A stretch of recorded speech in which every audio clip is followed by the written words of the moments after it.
G'day. It's Dave here from Amplify, talking to Melody Poole, Melody Poole, a youngster who dove in the deep end, Paul, a while back and recorded some songs. So, having said all that, let's start at the start. All right. Have you always wanted to be a musician? No. So where did you get the songwriting bug? I think that my parents were musicians forever. Yeah. And I actually just thought that was really boring when I was a kid. I wanted to be a lawyer because I thought that business suits were really exotic. Yeah. Yeah, that quickly changed. But I didn't grow up in a very normal household. It was all musical, creative household. So anything that was, structured and put together, I was like, oh, they are so professional. So having said that, is it like in out performing, and you're just seeing instruments come in and out and all this sort of stuff? And oh yeah, my whole childhood was just like rehearsals in the lounge room with the band, falling asleep next to the bass drum at their gigs. And you didn't catch anything? No, but you didn't catch anything. I mean, the bug. I mean, the songwriting bug, not so much a disease. I loved it. It was just normal. Fun. It was just like, yeah. I mean, it wasn't until I got a bit older, I started playing with my dad's band. I took it for granted a lot, I think, as a kid. You were more an observer rather than yeah. I was just like, oh, this is just what they do. It wasn't until I. And they weren't pushing you. They weren't saying start the guitar at 3 years old or anything like that. God, no. They liked that I sang all the time. Like I always sang around the house, and I sang with Dad on stage harmonies, but he never ever pressured me to. And no, they never pressured me to do any music. All he did was he wanted me to play in the band at Tamworth with him when I was 12. And so he taught me 3 chords, and he was like, but you've got to play guitar on stage. So then I was almost shitty that I had to learn these 3 chords and learn how to play a bit of guitar. Have you ever seen Ed do that 3-chord thing where he says you can play any song with 3 chords? Yeah. That's pretty unbelievable. So whereabouts you from when you say Tamworth? Was that close, or was that a big hike? We originally were in Perth, so it was a big hike then. And I think once Dad started to go to Tamworth, that's when we moved over to New South Wales to Kurri Kurri. And where's Kurri Kurri? Is that near Tamworth or anywhere near Tamworth? No, it's near Newcastle, so it's about 2 hours. Okay. Yeah. I had rellos at Gunnedah, and when we were growing up, we used to take as teenagers, we used to drive up to Gunnedah. Yeah. We used to say every time we used to talk about Gunnedah, this 50 years ago, every time we used to talk about Gunnedah, we used to say it's near Tamworth. So when I started doing music, we got the Tamworth Music Festival, I thought, oh, well, there you go, it's near Gunnedah. Okay, so now you're in Kurri Kurri, you're playing in the band, you're going to Tamworth.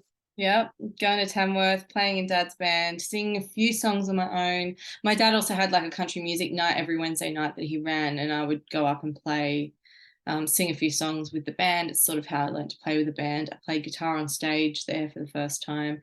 But it wasn't until I started writing songs probably at like 13, but I wasn't very inspired. I wasn't a very inspired songwriter. Then it wasn't until I was 17 and I heard Joni Mitchell for the first time that I was Joni Mitchell. Like, totally engrossed in songwriting. Is there any greatest songwriter in the last at least 60 years anyway? She's the greatest songwriter in the last 60 years, probably in our generation, our lifetime anyway. Yeah. Sensational. Yeah. And so you were into her? Were the parents into her or anything like that? No. They were just discovered it. All country music. It was all, it was all very structured. Songs were very structured in my mind when I was growing up. It was verse, chorus, verse, chorus. It wasn't until I heard Joni that I was like, oh, you don't actually need a chorus at all. Or you don't need anything. You can just write whatever comes out. And it sort of unlocked this whole thing for me. And that's, I guess, where I started to get really obsessed with writing, because suddenly it became heaps more creative than I ever thought it could be. And again, just digressing a bit, have you heard her talk at all these days? she's so conscious. She's such a conscious human being, Yeah. and she says, if anyone plays my music and thinks of me, like thinks of my name with my music, I haven't hit them. They've got to think about how they feel and all that sort of Yeah, stuff. that's exactly right. Such a lovely, hated her bloody fame and all that sort of stuff. Mhm. Okay, sorry, coming back, just digressing. Sorry. So when were people starting to say to you, hey, you've got talent? Hey, that's when were you starting to get that sort of feedback?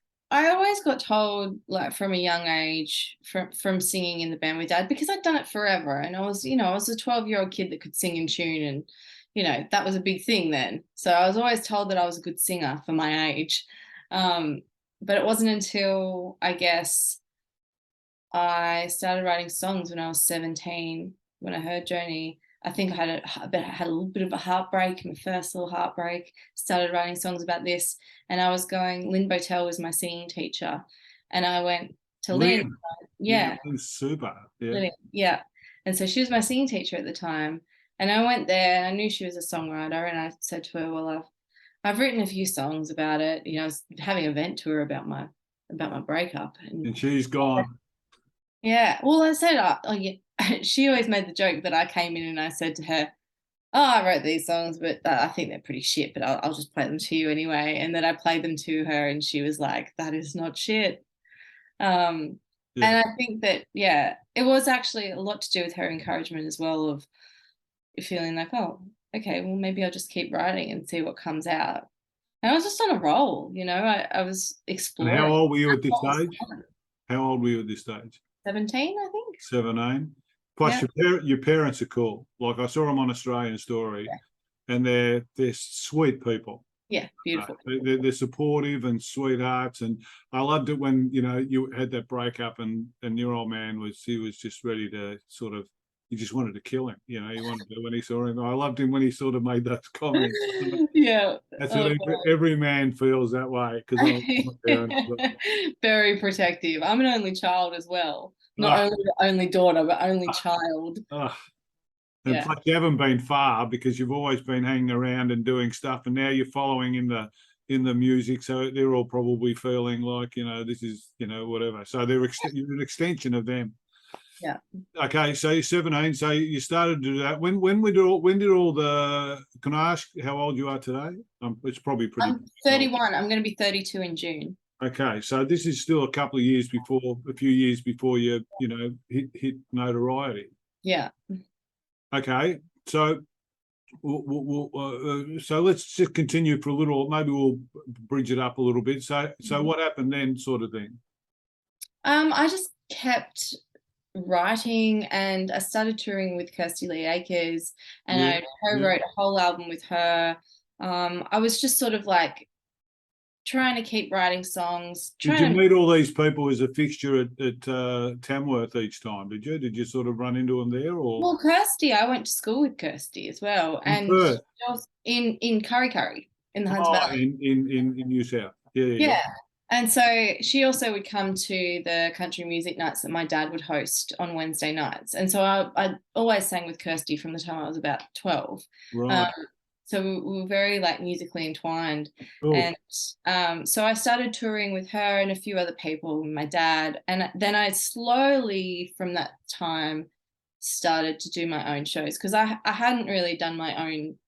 I hadn't really like got my chops up or anything. So I think at that stage too, I was doing these like 4-hour cover shows where I'd just slip in a couple of originals here and there through sets. And 4 hour. Yeah, 4 hours. How many sets? How many sets?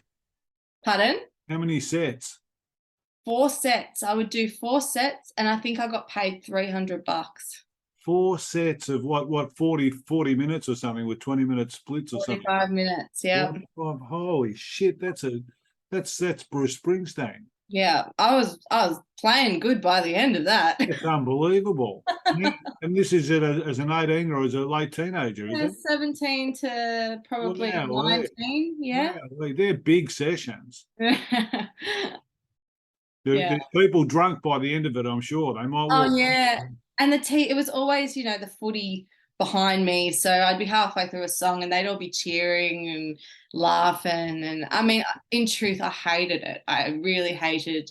I felt so like I thought, what am I even here for in front of this screen? They want to Yeah, watch yeah, put yeah, me in yeah, the yeah, corner. yeah, I feel yeah, yeah, uncomfortable. yeah, yeah, yeah, yeah. But it did give me an opportunity to like test because some people from the country music nights would come as well. And then some people who had seen me from not even the country music world would sort of come because they'd seen me somewhere else. And so I would slowly start, dropping original songs in there. And then week by week, if there was a few more of those people, I'd just drop more and more original songs in there. And so really I did treat it like practice as well. Like it was rehearsal in some ways. And it was to test whether people liked my songs. It's a very non-traditional sort of startup. Yeah, I guess It's so. like most trads or they'll do their own thing. Parents are doing whatever, and they've discovered something, and they play in a band or something or other, and they get very purposeful, and they want to create music, and they go down a purposeful line, and they're shy, and they start a little bit, and they fuck up and all that sort of stuff. Whereas you've just sort of turned up. 4 hours that's just enormous. I've never heard of anybody doing that much, Long in that nights. setup. Wow, Yeah. that's incredible. So when were you discovered, so to speak? When did they find you and sort of say we can make some money out of you? I entered because I'd been told people were telling me that your songs are really good. Like I love these songs, and I was like, well, I entered that Telstra Road to Discovery in the songwriting part of it. Um, and I didn't really think much of it. I was just kind of like, whatever, it's probably a good prize, see how I go. I never really put all of my eggs in one basket ever. Yeah. Um, and so, and then I won it. And I think that was sort of that's where a whole bunch of people heard my original songs and Yeah. I won a songwriting competition for it. So suddenly I think that's when like record label was alerted and some of these And how old are you here? people. 21. 21. Okay. Yeah. Yeah. 10 years ago. Yeah. Yeah. Oh God. Oh God, 10 years ago. I'm 65.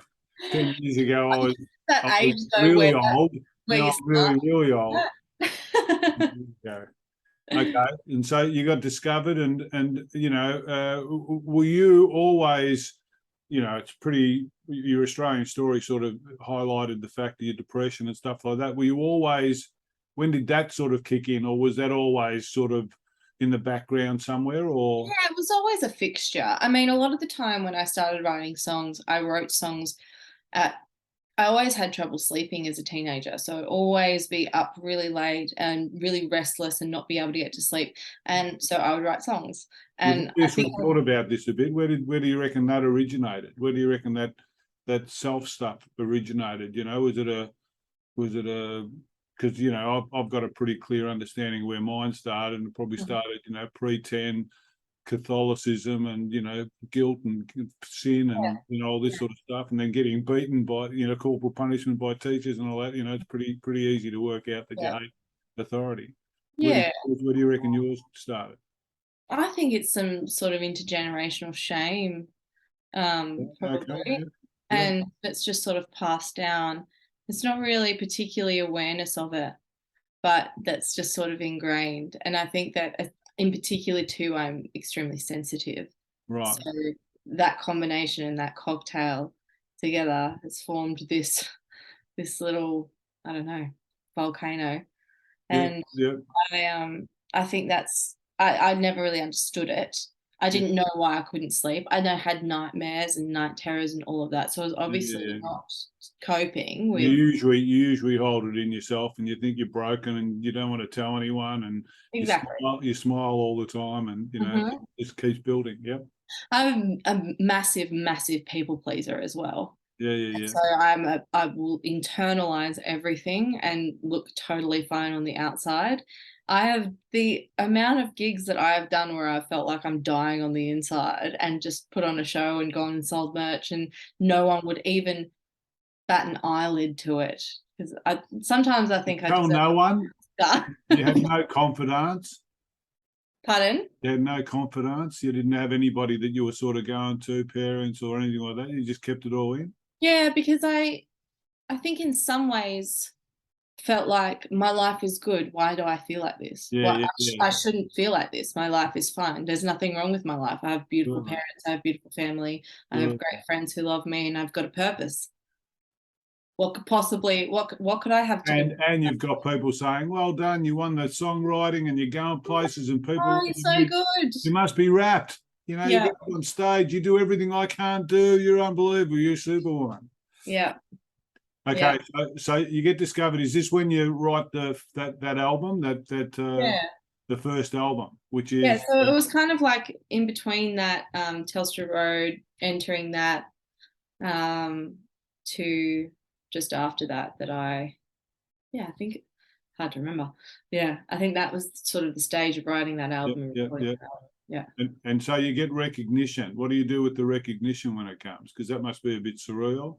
I mean, I was happy. I was like, oh, this is really cool. But I was also just like, Is this when you got signed? yeah, I just kind of thought I don't know what to do with this. And I don't think I actually really understood like the level of, The music industry. I didn't understand the music industry at Yeah, all. we're And I going to didn't, give you, we're I, going to give you this money, and you got to pay it back, and we're going to be here and do this, and yeah. And I just, in some ways, I didn't care about anything else except my music. And so suddenly when all these other things mattered to people, like the interviews that they had set up for me and the agents and the gigs and all of this stuff, and they'd be like, you've got this and you've got this, and I'm like, okay, I'll go right. with that. Cool. I'll go there and do 5-minute sessions and take 15 minutes off. I took every opportunity that was handed to me. And at the time, I just took it because I was like, well, what else am I going to do? I guess I'd have to say yes. I'm a yes person. I'm a people pleaser. But at the same time, also being like, not really liking it, but whatever. A lot of the time, I think then as well, from the time, like my whole career up until now, up until the last few years, I very much did it um, because I got told I was good at it. And so I almost didn't want to let those people down by not doing it. And And I so think that drove me to that big break I had in music. were you disappointing anyone by not having the manic desire to, turn up and, do more and suggest more and create more and, come up and say, I want to, collaboration with bloody, Bieber and or whatever. You want to do something that's ridiculous. I think that I don't know They if I was expecting? Did disappointing they have anyone. an expectation? Yeah, there was definitely a lot of expectation from the label of not so much. I don't know. It was kind of like they were more. I think it's because they knew that the opportunities were big. I didn't. Yeah, yeah, yeah, I didn't. And so they couldn't quite understand why I wasn't more excited about things, why I didn't jump at opportunities more, why I questioned things, because I yeah. did Great question call. things a Yeah, lot of the yeah, time. yeah, yeah, yeah, yeah. Like if they were like, go and do this, I'd be like, why do I have to do that? Or I don't really feel like I want to do that. And it wasn't so much that they were annoyed at me for not. I think they just couldn't understand why I didn't want to jump at it. And it was just because I didn't know why I had to. Yeah, I'll keep doing this forever. That's all right. Yeah, and like I think because like as a label, their focus is music, right? But also it's the production of music and producing, output. But for me, it's just the creation part is Did, what's the most important to me. So our priorities are different. did you find that it was a little soulless as you were moving around? Most musos are people, but there's a lot of musos that are, trying to get more and trying to step on people to get more, or trying to do whatever they can to get more. So it's a pretty soulless sort of, Yeah. unless you can sort of hook up with certain people and get along. It's Yeah. a pretty nasty sort of place. Yeah. I mean, I didn't encounter heaps of particularly direct like nastiness.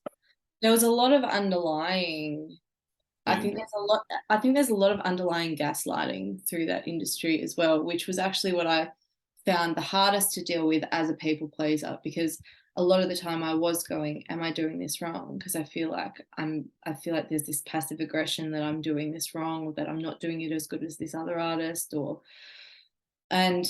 these, or suddenly all these, I don't know, these other artists are producing things that are, taking off, and I'm going, but I don't like that.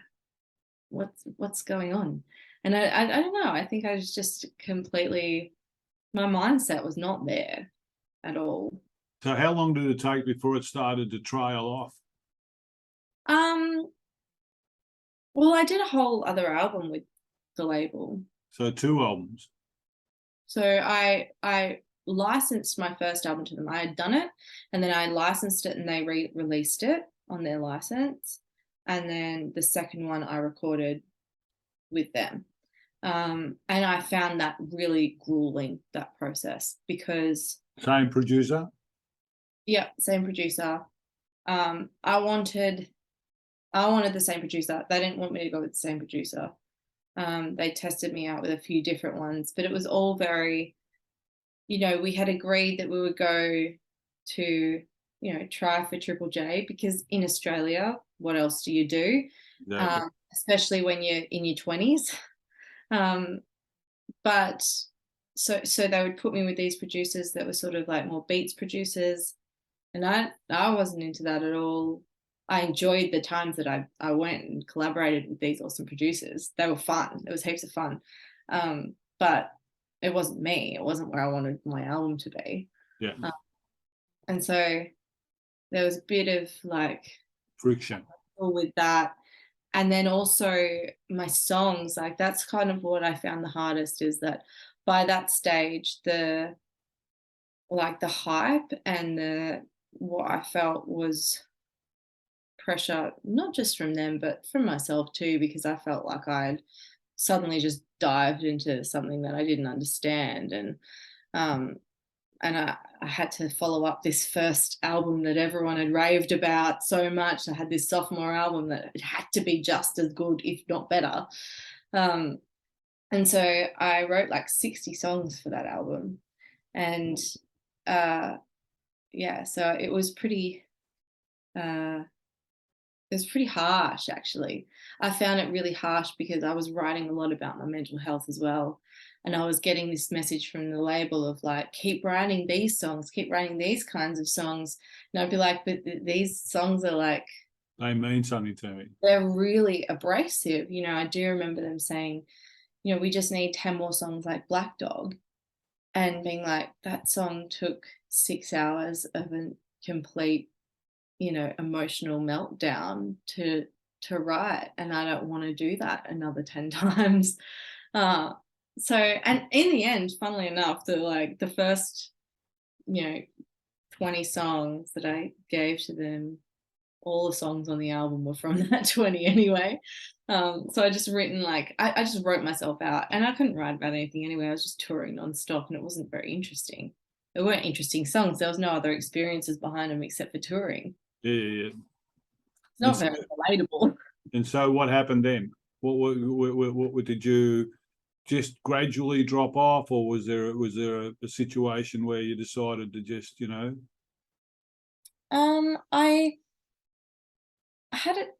was so determined, I think, in some ways, to not let myself down, or to not admit defeat in some way. So I didn't have any plans to take a break. I didn't know that was possible. I thought that this was what I've chosen to do, and I have to just keep doing it. This is can't let them down. My investment. This is my career. Can't let anyone down. Can't let myself down, because that would be even worse. So I'm going to go in there at this next meeting with the label. I'm going to tell them exactly what I want to do.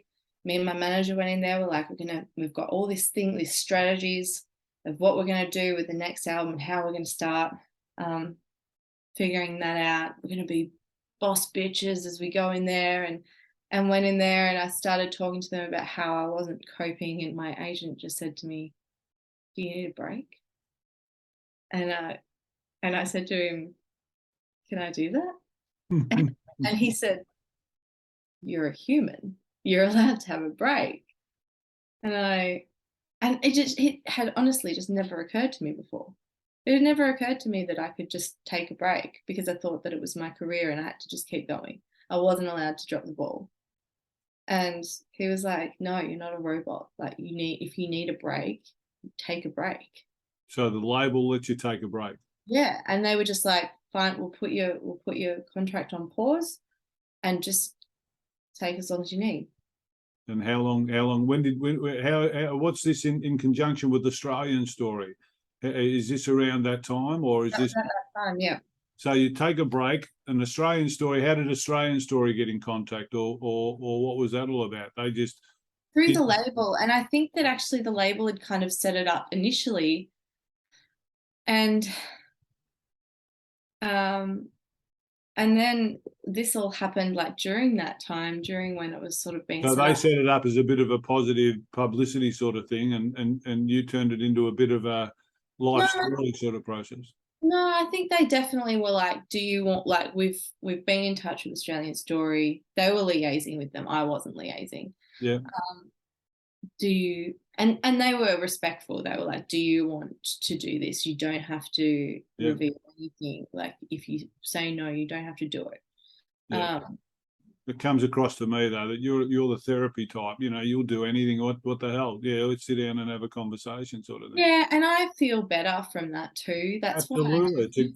Like it's my. I turned up. I didn't know a whole heap about you, and I turned up and I read the publicity, etc. I listened to the song, and I thought, you know, the new song, and I thought this is pretty good. And I listened to a lot of shit, I tell you, but I listened to a lot of stuff because a lot of stuff comes through, and I'll listen to it, and I'll generally, you know, 5 seconds, go to a minute, go to 3 minutes, get out, and sort of say, well, I wonder why they started with it. Why did they, well, you know, what, you know, they got money, why didn't, you know, all that sort of stuff.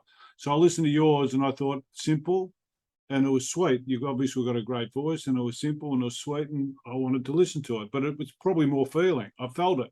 Yeah. So then I thought, okay, well, I was here and I've got no time. And I thought, okay, I hate watching something for half an hour because I want to sort of go 5 minutes and just go to the end and try and have it abbreviated. So I started watching. I said, I'll watch 5 minutes of this and then I'll do some work in the background or whatever. So I started watching Australian Story, and you're so authentic that it just drew me in, and I sort of just had to watch it. And I'm watching there and saying, gee, I've been here for 10 minutes and I'm still watching it. Whatever. But it just kept on drawing me in. The story kept on drawing me in. And it was like an everyman sort of story. This is what everybody goes through. Yeah. Not everybody talks about it. Not everybody's bare and they don't come out and they don't say. And it didn't sort of end on a high note. Yeah. It sort of ended like, okay, well, you know, it's still, it's still somewhere, and maybe they'll bring out another 3 episodes or something or other, and we'll get the rest of the, it's like version 1, 2, and 3. So I thought that was pretty cool. I was pretty adamant too to not make it, like, I did say to them, I don't have anything to release after it. I don't have anything to promote with it. Not an advertorial. Yeah, and I said I don't want anything to promote with it. It's not about that. It's not supposed to be about, like, sure, it's huge. It's huge publicity, but I don't want it to be about publicity. No. It's supposed to be a message. It's supposed to be, yeah, and it's supposed to be relatable. Like I feel like for me too, because I am a people pleaser and because I internalize, I don't reach out to people. This is the way that I do it, is through music and through sharing publicly, because that's how I feel connection too. And you moved in with Jo, did you? No, I didn't move in with Jo. I just worked for her. Oh, worked for her. She's a sweet. I was a She's a sweet. They're the best. She is. She's always been the best. She's terrific. Okay, so you get through. You've taken the break. You get through. We've got some other questions here, by the way, but this is like conversations with Dave. So, you just got to put up with the silly man. So you get through Australian Story, and you're on your break, or you've taken a break, and what happens then? Because you were gone for like 5 years, weren't you? Yep. So did the label maintain that connection, or did they eventually sort of say it's taken too long and whatever? No. They sort of just left me to do what I wanted to do. I am released from them now, and that was just sort of a mutual thing.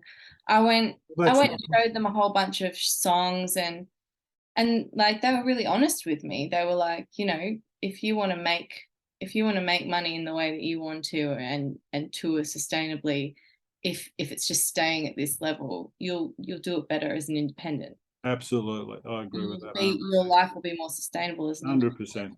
100%. 100%. And I really respected that too. Yeah. That Yeah. and so we are on really good terms, Good. which is it's Which really label was it? It was Liberation. Oh, Liberation. Yeah. Liberation's cool. Yeah. Yeah. Yeah. Yeah. Good. Good. So Yeah. then the years pass and you're doing what? Just well, I did have an Growing.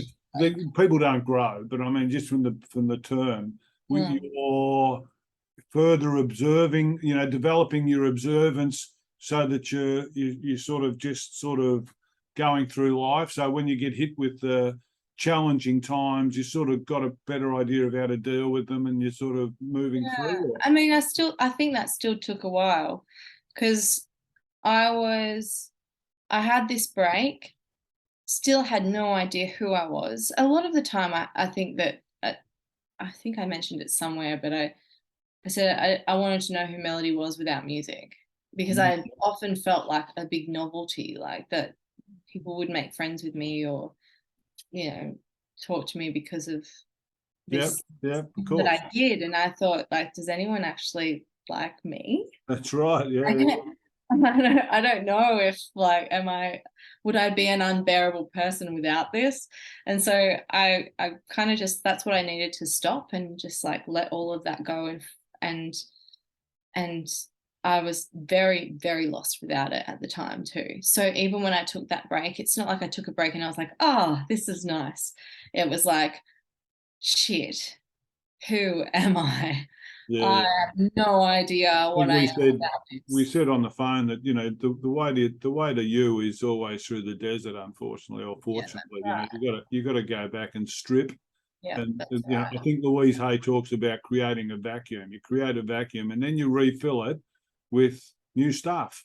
So you get rid of all the old stuff and then build back up again. That's right. And like I think that I was I just kind of I dived, I just like dived further in, and I I stayed away from music for a long time, and then I slowly started writing some more songs and hating it. My self-esteem was really, really low.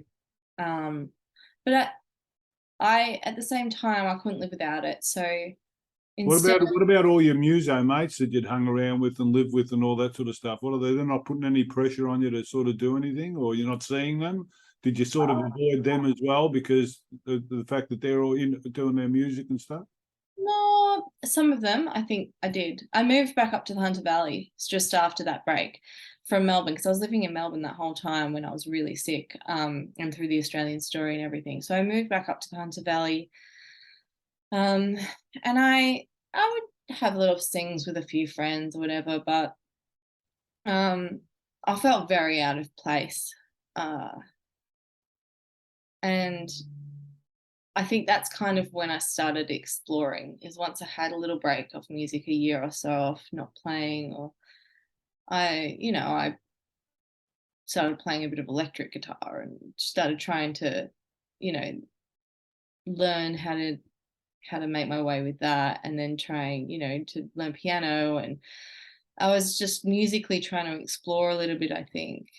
And I had written a couple of songs. I had written these songs, and me and my partner we moved out to the farming core along in the Hunter Valley, and we started just recording, random stuff, just demos of all these new songs that I'd had. And then we decided we were going to start doing my third album, and we were like, yeah, we'll just start doing it. How long ago is this? 4 years ago, 4 years ago. And about 4 years ago. And so I did the third album 5 times. I did a rock version. I did a synth version. Happily or frustratingly? both, I think. Like at first it was really exciting. It was so exciting, all these new sounds. And then it was just kind of like in the end, oh, you know, I'm not really into it anymore. By the time we'd finished it, I go, oh, I'm sort of over that phase now. I'm into this other phase now because I Yeah, am just like I'll I'm not jump from gonna one to the I'm not next. gonna put that out because that's Yeah, not who I am. I'm bored of that. That's exactly right. And but I didn't want to play acoustic guitar because I toured solo for so long, so I didn't want to play acoustic guitar. Um, I didn't want to. I wanted something that was boring to me. I wanted something that was exciting and new. And so I was like trying all of these different things, going to studios, trying a full rock band. Um, How long were you partnered up at this stage for? um, a couple of years, I think. I And think that, we got together just after and as you're Australian moving Theatre. through this, because there's two of you, as Yeah. you're moving through this development, investigation, all this sort of stuff, is there enough oxygen for your partner as well? Like, Yeah. is there something going? Very like not just supportive, but helping me, like I wanted to play more electric guitar. So he would teach me like how to use the amp and what to do and Terrific. which pedals to do. And, he was very helpful with it. So he kind of support anything that I wanted to do. But on the other hand, when we would record and it would get to the end and I'd be really excited about something because I'd just be listening to me in it and not actually listening to it as a whole, he'd be like, I think you just need to take maybe a week away from it and come back because I'm hearing something different to you. And I'd be like, what are you talking about? And get the shits. And, so we had a lot of, I think all of our fights were mainly to do with recording. But we did end up, yeah, just doing this album 5 times. And by the end, it was a punish. And I felt I didn't want to sing the songs anymore. I didn't enjoy singing the songs anymore, all these new songs. And so that was like that went on until the start of this year. And then my dad got sick and I It's just still the start of this year, January, start of last year. January 2022. Yeah, my dad got sick actually a year ago yesterday, Valentine's Bad sick. Bad sick, yeah. What did he get? Cancer or something? He had cancer, which led to his immune system wigged out and swelled his brain. So he got encephalitis and he went into hospital a year ago yesterday. And he was in hospital for 3 months and then had to go into a nursing home from a brain injury. So really, And is he really changed our lives. What happened? Can I ask what happened, or is that No, that's fine. Is he still in that nursing home, or? Yeah, he's still in the nursing home. So he has aphasia now, which is where he talks all jumbled up. So when he came out, though, when he was in How hospital, old is he? Can't be that old. he's 78. No, 77. He had you when he was 46. Yes. Yeah. Holy shit. Yeah. So All that. there's probably an interesting story as well, but let's not worry about that today. Okay, so was that a spark to, getting on with your music at all? Yeah, I mean, it shifted my whole view of it. I had sort of started shifting my view of music. Slowly I was starting to get out of this branding music as a product mindset that I'd suddenly been locked into from the age of 21 into creating for creation's sake, following intuition, a lot more where I was headed with music when I first started writing songs. And I was like exploring and finding it really fun and creative. So I kind of was starting to get there. Dad got sick. The whole album I just threw aside because it wasn't, I didn't like it. I was getting annoyed with it every time I tried to sing the same songs over and over again. And I was teaching singing and I quit teaching singing because it felt almost meaningless to me at that time. And I gigged. I just did gigs and gigs and gigs because that's what he did. And I felt like I had to do just something that was meaningful and meaningful to him.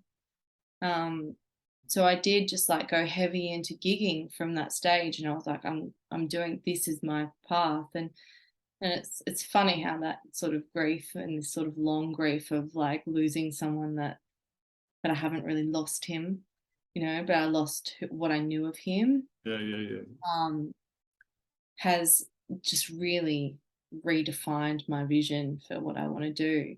And so, like, that just led to this EP because I just chucked the album out of the window and I didn't want to know anything about it. I didn't want to think about recording or anything. And then we went to Perth and we were told that we had to move out of the farm by September. Went to Perth in July. And I said to Chris in Perth, when we get back, we've got like a month or so left in the farm and we haven't captured what the farm sounds like yet. Let's just go and record, like take 2 days and record all the songs that I have, including all these new ones that I've written over the year of Dad being sick. And, you know, we'll just see what we get. I don't really care about whether it's an album or an EP or getting, you know, having a specific vision. I just want to get all these songs down. And so we just did that in 2 days and picked the most compelling ones. And the ones that were most compelling were the new ones, were the ones that I felt emotionally connected to. And you didn't have, you know, because of the dad experience, I suppose you didn't have another, you know, meltdown where, you know, this is no good and throw it all out the window as well. You sort of, you'd pass that sort of phase. Yeah, I think that it really shifted my focus into it. It pushed me into why people do music. You know, I'd grown into it. Yeah. I'd grown up in it and it was just something we did. But I never really understood my need for it and my calling for it until, you know, back then I would sit down and I would record and I would be so focused on getting it right and it being perfect and, you know, getting this exact performance that I've got in my head. And then when I sat down to record all of these songs, all I cared about was the words and was the meaning. And so there was suddenly, I think the performances were compelling because there was intention behind them. And that's what makes it great to me now. And that's my only goal now, is to be focused purely on what it means. Yeah. Not on how to get it. That's consciousness, isn't it? Basically, Right. Once you give away thought, Mm-hmm. just collaborate with here, whatever here is, you know, you become Mandela in the prison cell, and no one else can understand how you can enjoy your time. But you say, I'm fine. Yeah. But you're in a cell. You know, what do you mean you're fine? You know, and you say, I'm fine. Your music's not selling. How can you be happy? You know, you say, because I'm not making it to sell. I'm making it because I'm making it for here. Exactly. Because this is way more fulfilling, this cell, this bubble. And it's got to be, and it's got to be, you know, when you get to that point, it's not all these things as sort of separate things. They're all together. You know, you are everything. That's and once right. you understand that, the music isn't good or bad. It's just a part of the whole sphere. So you just play and you do that and you move from where you move to next and all that sort of stuff. And I think you can feel that. That's what I mean. When you sing in that song, you know, that's what I felt. That's why I stopped. That's why I looked. Yeah. Because you know, there's a, you know, it's like quantum. You know, we're all feeling together. So when you send out a message that's on my wavelength, I stop and I listen. That's what musicians are trying to do all the time. Yeah, that's right. Because when you sit in that space and you're creating and you're trying to capture something, what you're trying to capture is the energy that you're translating and almost transferring to whoever's listening. And how are they going to receive it if you can't be open to giving it? Yeah. Look at Freddie at you know, Live Aid, that, you know, that half microphone across the stage. You know, everyone gets it. You know, everyone gets it. That's why he's the greatest entertainer. Because he completely encompassed it. Completely. And you know, that's a great thing. That's a great thing. So the EP came out. So let's ask a few questions. That's a great story. So where are you? Just to finish off that story, where are you today in terms of, you know, I always find it hard to say. I don't think happiness is the objective. I don't think happiness, because basically it's more like authenticity. Because, you know, if you just turn up, sadness is a great thing as well. All feeling is great. So it's a matter of just being where you are, and understanding that you're the one choosing whatever's taking place. So if you choose to perceive something a particular way, something's really a bit irrelevant, because it's your choice of the perception that makes it whatever it is. And so once you bring it back to that, you're in control of all your feeling. And in fact, that sort of means, you know, you can feel as well as anybody on the planet. So the fact, if you're sitting in a hovel in a chair and feeling complete, there's no one on the planet with a better experience. And if you keep doing that time and time again, you know, you don't have to go and find something better, or a better partner, or a bigger house, or more money, or whatever. All you have to do is continue to collaborate with here. And if and that's really, and I presume that you're you know, you navigate through. I always use, I think of it like a, you know, before it might be, you know, 10-90, and now it might be 80-20 or something rather. There's still 20% of the time that you get lost, you fall under the line, you feel shit or whatever the thing is, and you don't pull yourself out very quickly. But most of the time you've got more control of that scenario. Is that, and everything else, you're still with your partner? Yes. Yeah. And everything's better, because basically you make love for the first time every time. You don't make love thinking about what he liked last week and then come on back and try and provide that again today, because that never happens. That's ridiculous. In the moment, yeah. So you're in more of that spot. Is that what you'd say? Yeah, I think so. I'm just a lot more accepting of where my emotions take me. I know I'm sensitive. I know I have these dark times, and I also love them. Yeah, now. you've got to You love. know, I don't judge them as much. I don't hate myself as much. I still hate myself Well, you sometimes, do but it's judge like, them. oh, you Do poor judge them, because you call them dark times. Yeah. They're not dark times. No. Because that's a judgment. But I mean, I understand what you're saying. For the purpose of this discussion, you're trying to say you still go to a place where you'd rather not go. Well, that's right. But at the same time, I do think they're dark, because I don't mind the dark. I like the dark sometimes, and I like the light. I need both of them. Okay, so dark as in a shade rather than a measurement. Yeah, I Or that kind type of of measurement. the way that, Because I would say that flows. a lot of your best music probably came from those dark times. That's exactly right. You're They creating something that's fantastic from something that's not fantastic. How can you say it's not fantastic if it creates this fantastic thing?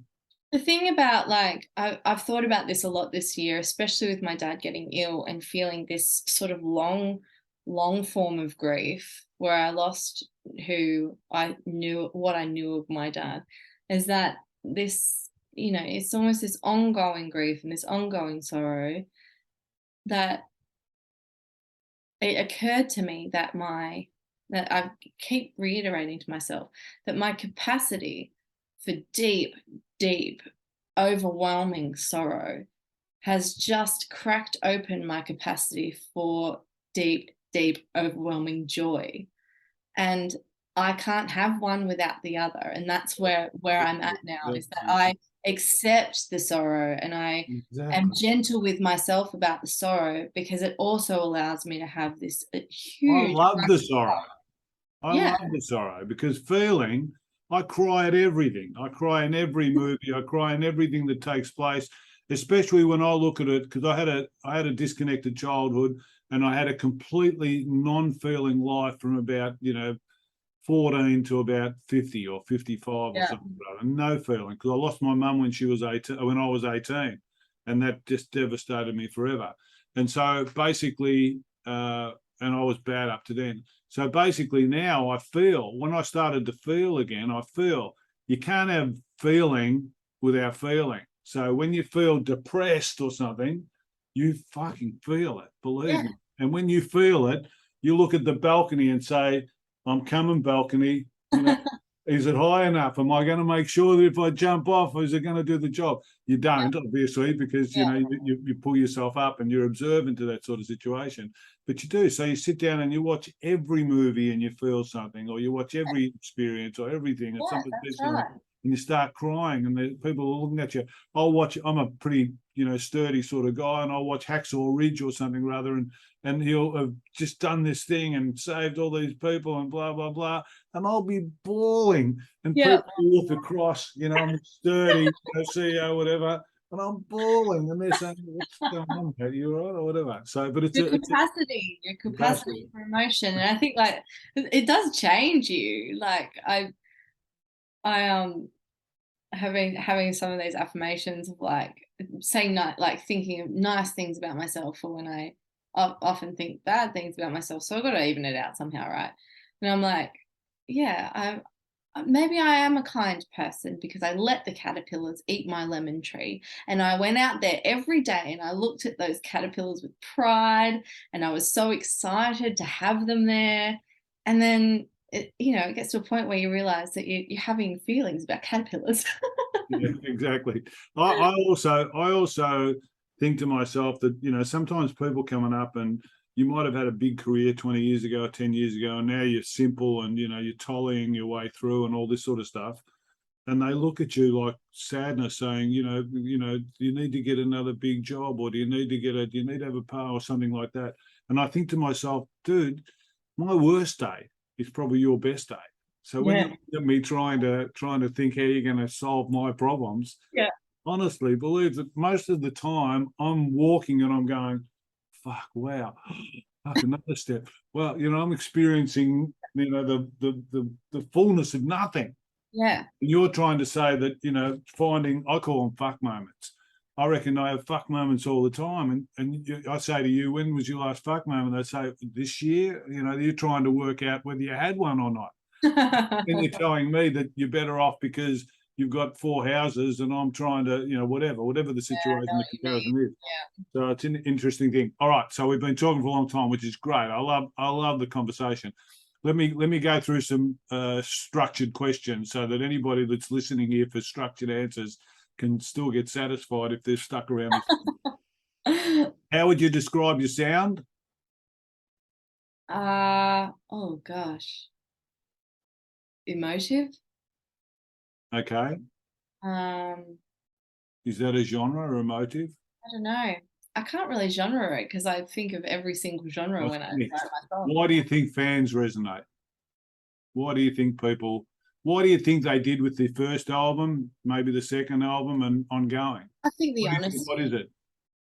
I think the honesty.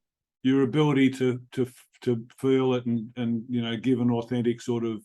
Yeah, I think so, because I do delve. I really, my goal is always to be brutally honest, and whether that means being brutal or whether that just means getting to a place where I realize it's really sad or really tender. The goal is always to be as honest as possible. I can't be anything else, or it's not real. Someone said today, I was speaking to someone today, and so I was saying, we're having a bit of a conscious conversation, believe it or not.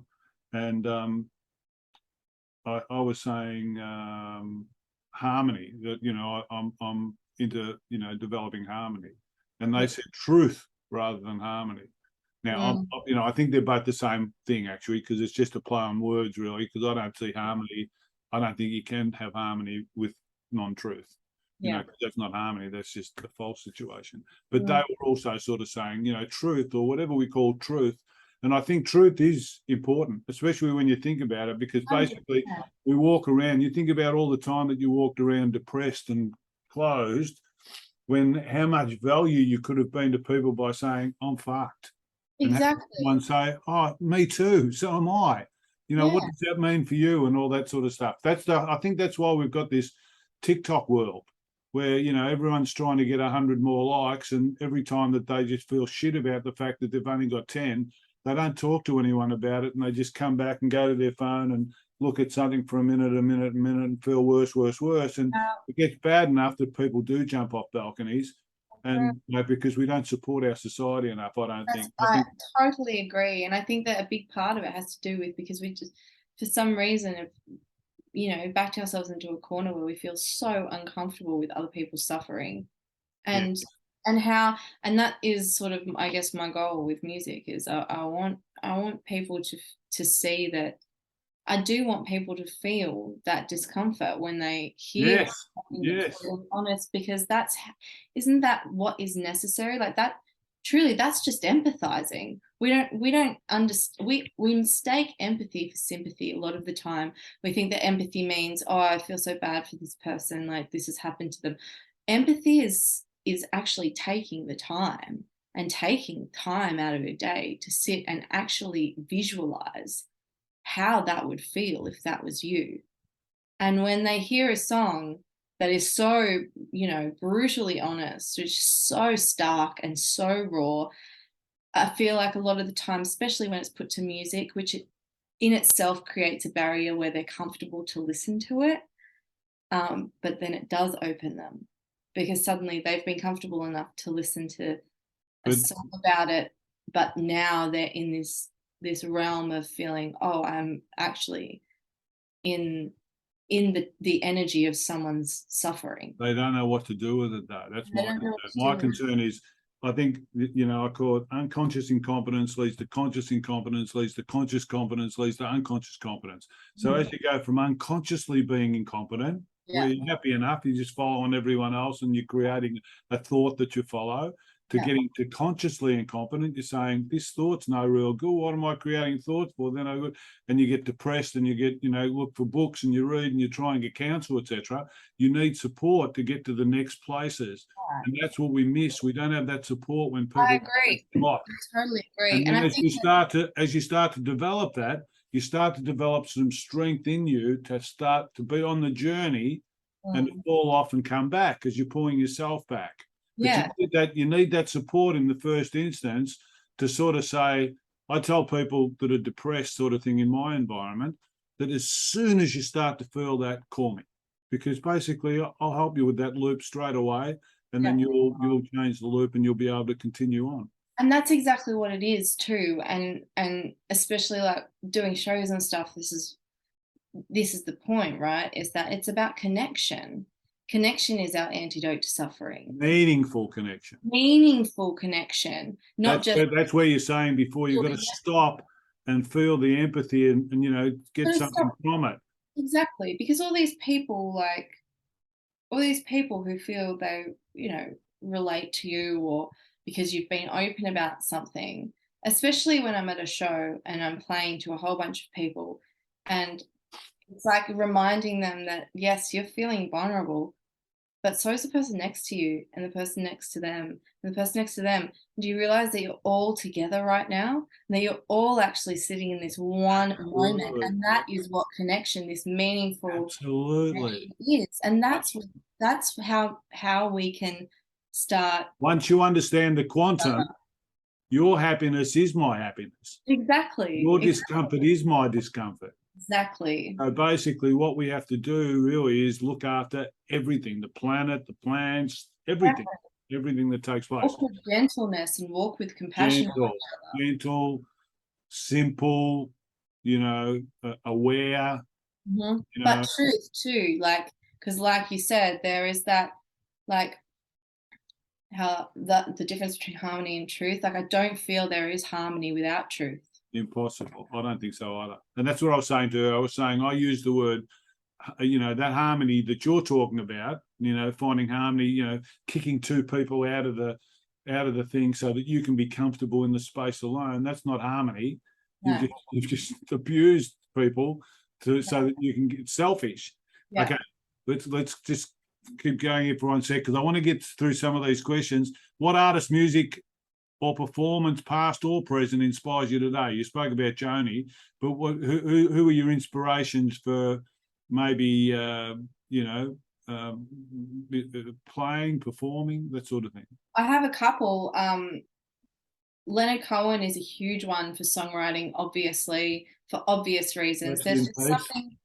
I love Joni. I think she's amazing. But as I've gotten older and recently, I've been really engrossed with Leonard Cohen, because he has this like,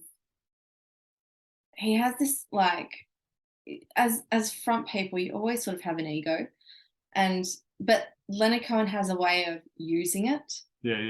He's totally engrossed in his creation as well. yeah. And he is very intuitive with where it goes, and I love, I really love his writing. Legend. Yeah, legendary, unbelievable writer. But as well, there was also this other artist, Linda Perhacs, who I was really obsessed with, and she was From where? she made an album in the 70s called Parallelograms, and then she didn't make another album until 2013. She was never a famous, musician. She was a dental assistant her whole life, but she made this album about nature, and she's singing about nature in all of these songs, and it is one of the most magical albums that I've ever heard. I'm gonna get it. I'm gonna read it. It's amazing, and it's half trippy, but it's like really beautiful, and I don't know. She talks about nature in a really non-cheesy way, which I've found. What do you spell her name? Linda. Yeah. Perhacs. Yeah. And the album is Parallelograms. Yes. And she's got there's some great stories on YouTube about 1970, 52 years ago. Okay. Yep. I'm going to listen to that. It's brilliant. Thank you. Okay. So we spoke about new EP. How many songs? 6. 6. First one's come out. That's the single. Lost in Time. Yep. Okay. And that's available. That's the title track, and that's available. Yep. And what's the plan for the rest? Are you gigging, performing the EP? Yeah, so we're doing a full tour. Well, it's not a national tour because Perth's expensive, but we're doing a tour through March and April. It's coming out on February 17, and so East Coast to Adelaide. So top to Adelaide, not Tassie. Not Tassie. Yep, down to Adelaide. Up to Brizzy. Must be bad not doing Perth, considering you're from there originally. I know. I actually had it on the list. It was really just a financial thing. Yeah, it's an expensive process. Okay, so everybody, no one's still here, obviously, because we've been here for 400 hours. But if anybody's still here, and you're waiting for the EP, which we should have spoken about an hour ago, hop out and get the EP or check out the tour. You obviously, gigging. How's gigging changed for you? Because you've done stacks of gigs, obviously. Do you approach it in a different way as you've progressed now? Do you do it? You don't do 4 hours anymore, obviously. No. It's completely different. It has to be, for me. It needs to move like a journey in the same way that an album does, in the same way that a movie does, or a novel. It's a moment for people, and I want them to feel engaged the whole time. So I do approach it completely differently. I don't just have supports. Have supports. Because supports are also a part of the enjoyment, sharing your stage with someone else. And I'm pretty particular about my supports as well. I pick people that I think are incredible and, have a great message, wonderful musicians, and who are just good people who, want to come and engage with that sort of consciousness. That's great. If you could perform with any music artist, live or dead, who would you choose? If we say Leonard Cohen's, we'll forget about him because we spoke about him before. Who else would you perform with? Are you an Eddie Murphy, Freddie Mercury sort of? I do love Freddie. Are you more, the Beatles or? George Harrison. Or is it someone someone cool like Bruno or?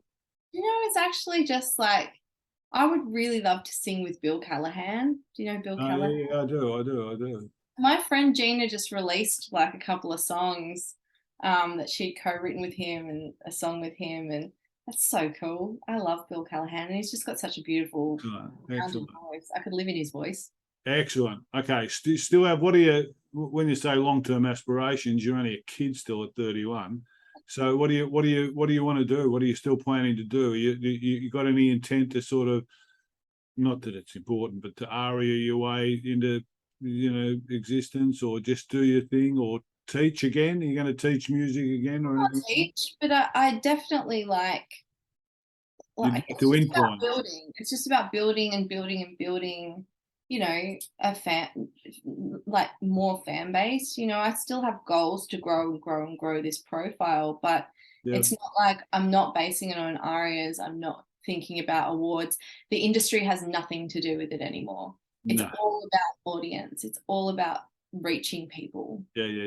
So that's kind of all my goal is in Oh mind. yeah, TikTok shows you that, doesn't it? Oh, yeah, Some bird can have a big bum and big tees and get 1 million followers and make $1 million, and they don't have to do anything. Or OnlyFans, everybody becomes a porn star, and you think to yourself, what an age we live in, where you can sort of go out and there's all these ravenous humans that are just waiting to sort of yeah. rip the clothes off your body, sort of thing. It's just a sick society to some degree. And I But think that's why I want to be just growing with an audience, because I think that's the only way I'm going to zero in on people who are really like-minded, or that really that they find it necessary. Because I don't want those other people to come to shows. no. We're just going to disturb the show. Yeah. Okay. What's the best? With that in mind, what piece of advice would you give to any artist starting out? You've got a pretty decent, background to sort of say. What would you say to someone starting out today? Just Do keep your own thing. make music for music's sake and no other reason. Yeah. What's the best thing about performing to a live audience? The connection. What's been the genuine connection? What's been the career highlight so far? Career highlight. Do you know it's actually this EP? That's what I was going to say. I was going to say today, because that's what we say. What's the best day in your life? What's the best moment in your life? Now. Yeah, It's that's the right. only one. I've done some really cool stuff, but it's all meaningless without this. It's all, and ultimately it's all meaningful too, because basically it's the book. And, Yeah. it's like saying, look at any movie. It goes through its different phases until there's a success or whatever the situation is. And it's like saying, oh, that looks tough, take that out. No one would understand what the book was about. Yeah. So the same for us. All right, let's finish off with a few questions that are just, numbing questions that I'm sure you'll love. A few questions for some quick answers. Favorite album? Linda Perhack's Parallelograms. Okay. Did you get into like Tapestry or anything like that? I love Tapestry. Obviously, like Yeah.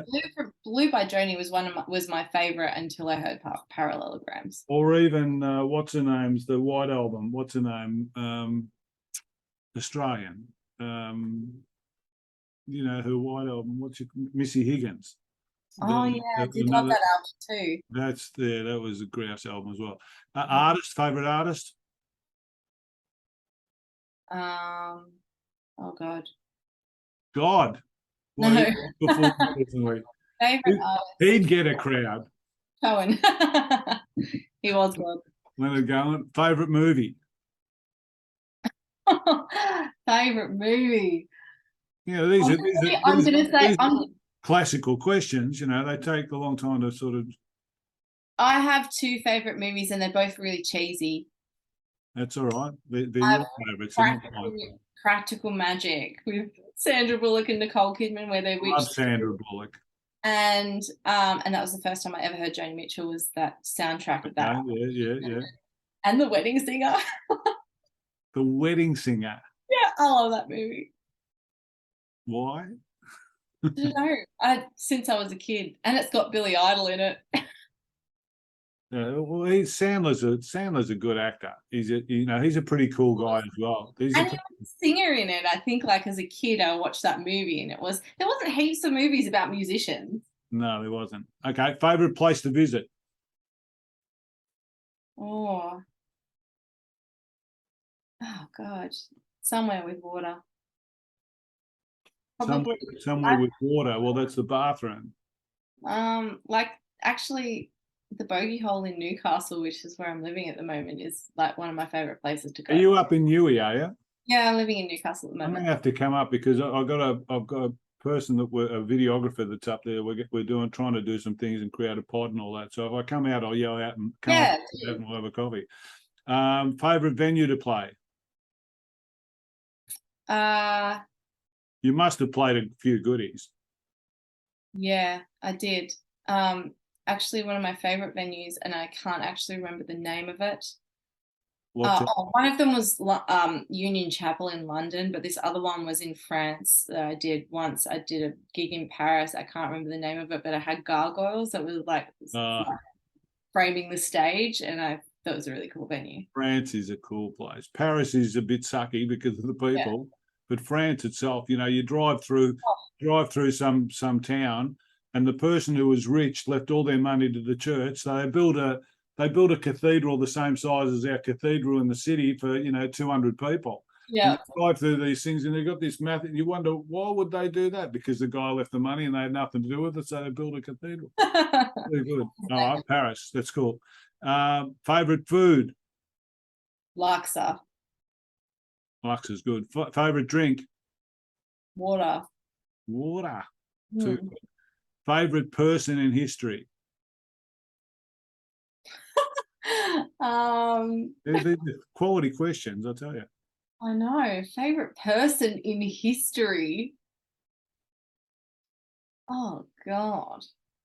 God, he wasn't a person. God again. He didn't live. I don't think he actually. I don't even know how to answer that question.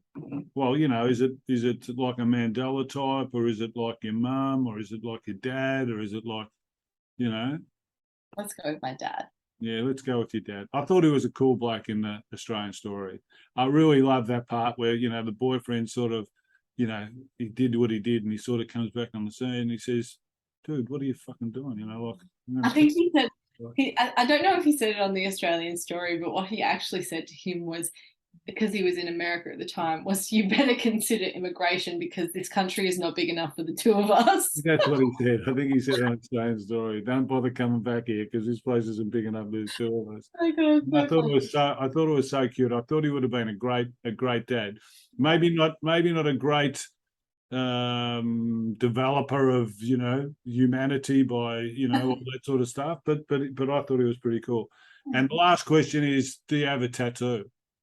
I do. And can I ask you what it is? No one ever notices it, but I'll show you. Oh my God, we go R-rated. If you can see, but it's a little pentagram. I can. And they're my freckles. I can. And then I got a little white. So when did you get that? It's 24, and actually got it for my 24th birthday. And Ella Hoopo is one of my good friends. Ella's sincere. She's a sweetheart. She bought me that for my 24th birthday. Isn't that fantastic? Well, isn't it great? That's it, dude. That's conversations with Dave. You turn up for a 15-minute discussion, and 3 hours later, we get to when you turn 6. That was a great talk. Well, like I say, I want to do conversations with Dave because ultimately everyone's got a story.